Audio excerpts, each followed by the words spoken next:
वहीं नए वित्तीय वर्ष के साथ ही सरकार की तरफ से शराब की दुकानें खोलने की अनुमति दे दी गई है। ऐसे में हल्द्वानी के सबसे बिजी टीपी नगर चौराहे में शराब की दुकान खुलने को लेकर महिलाओं और स्थानीय लोगों में खासा रोष है। महिलाओं ने धरना प्रदर्शन कर जमकर नारेबाजी की। इसके बाद महिलाओं ने सिटी मजिस्ट्रेट को ज्ञापन सौंपते हुए शराब की दुकान नहीं खोलने की मांग की। साथ ही स्थानीय लोगों ने कहा, टीपी नगर चौराहा शहर का सबसे व्यस्त चौराहा है, आए दिन सड़क हादसे होते हैं। इसके अलावा वहां 2-3 शैक्षणिक संस्थाएं भी हैं। ऐसे में शराब की दुकान खुलने से वहां का माहौल खराब होगा।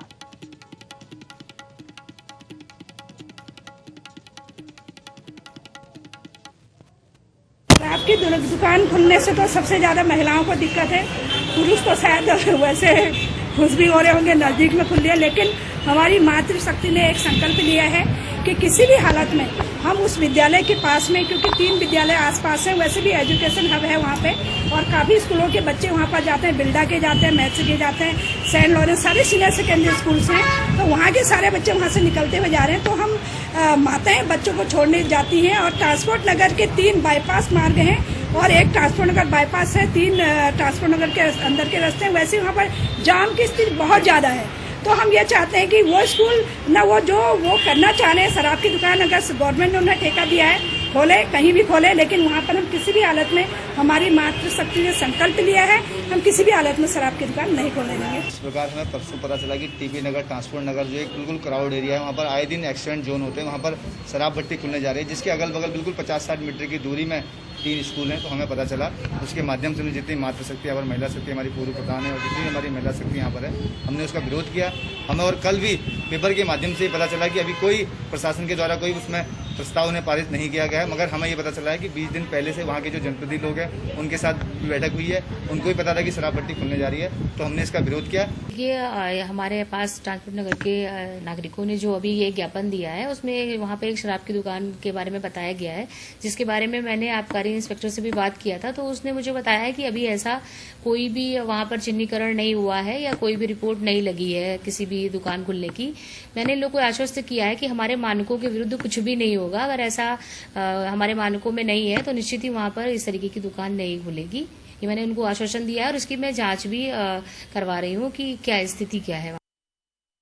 अधिक जानकारी के साथ संवाददाता सर्वेंद्र भिष्ट जुड़ गए हैं फोन लाइन पर। सर्वेंद्र, जिस तरीके से शराब की दुकानें खोलने की अनुमति दी गई है और अब ऐसे में स्थानीय लोगों में, महिलाओं में खासा रोष है, आने जाने में उन्हें काफी परेशानियां उठानी पड़ेंगी। जी पूजा जी, बता दें कि साफ तौर पे जब भी कोई शराब की दुकान का आवंटन होता है उस समय लगातार ये देखा जाता है कि किस इलाके में खुल रही है, रियासी इलाके हों या फिर क्या कहते हैं या हाईवे हों। तो हाईवे पे कभी भी विरोध नहीं होता, लेकिन जो रियासी इलाकों में खोली जाती है शराब, उनको लेकर जो है जो लोग वहाँ रहते हैं उन लोगों का लगातार विरोध ही रहता है। उसी तौर पे ये हल्द्वानी में जो शराब की दुकान को आवंटित किया गया है, ये रियासी इलाकों की में आता है दुकान, जिसके लिए महिलाओं ने खास तौर पे विरोध दर्ज किया है और अपने नारेबाजी करके उसका घेराव भी किया गया है। और साफ तौर पे उनका कहना है कि ये हमारे बच्चे यहाँ से स्कूल जाते हैं, हम लोग यहाँ से निकलते हैं तो शराब की दुकान पे भीड़ लगी रहती है और अनावश्यक बातें वो लोग करते हैं, जिसके कारण उनको काफी परेशानियां झेलनी पड़ती हैं। इसलिए शराब की दुकान हमारे यहाँ ना खोली जाए, हमारे रियासी इलाकों पे ना खोली जाए। जी पूजा, लेकिन सबसे बड़ा सवाल ये भी है कि जब नियम कायदा ये कहता है कि जो भी बिजी इलाके हैं, स्थानीय इलाके हैं, वहां पर कम से कम 200 मीटर की दूरी के बाद ही शराब की दुकानें खोली जाए, बावजूद इसके क्यों यहाँ पर नियमों का उल्लंघन किया जा रहा है?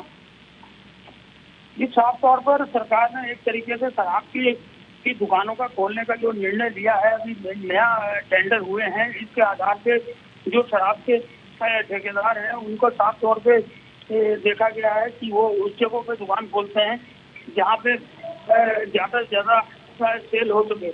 लेकिन जो वहाँ जो रहने वाले निवासी, स्थायी निवासी हैं, उनको आने जाने में दिक्कत होती है और वहाँ से रास्ते में जो इतना जाम लग जाता है कि भीड़ हो जाती है। स्कूल जाते हुए बच्चे या ऑफिस जाते हुए महिलाओं को उनकी बातों का काफी असर होता है। तो इस वजह से बिल्कुल लगातार सर्वेंद्र, अब ये विरोध कर देखने रहे हैं। वाली बात होगी कि लेकिन क्या कुछ एसडीएम की तरफ से यहाँ पर कार्रवाई की जाती है। फिलहाल महिलाओं ने ज्ञापन सौंप दिया है।